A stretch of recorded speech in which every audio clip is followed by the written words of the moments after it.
જય સતીમાં. Hello hello, આ જીજુ છે? મહેશ નો છે કાકા, તમારા શાળાનો. મહેશ? હા જીજુ. હું છે? જીજુ, મેં સાબરમતી જેલમાં આવ્યો છું. કમલા, હું કરી નાખ્યું તે? કશું નહીં કર્યું, પ્રવાસમાં આવ્યો છું, જેલ જોવા. આ બધી કઈ સંસ્થાઓ સાથે તું સંકળાયેલો છે? પ્રવાસમાં જેલ જોવાય? ડુંગર બુંગર જો. અરે સાંભળો ને જીજુ, એક ખતરનાક ખબર તમને આપી છે.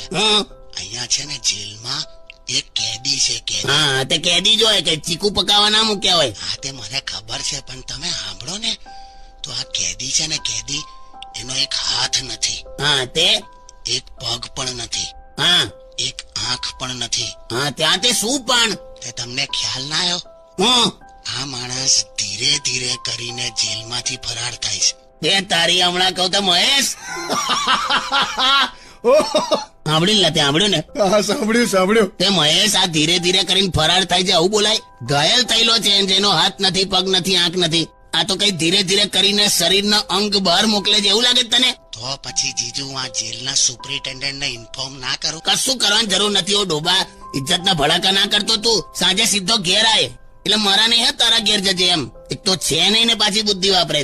ધીરે ધીરે કરીને ફરાર થાય છે કે બોલ. વાંધો નહીં.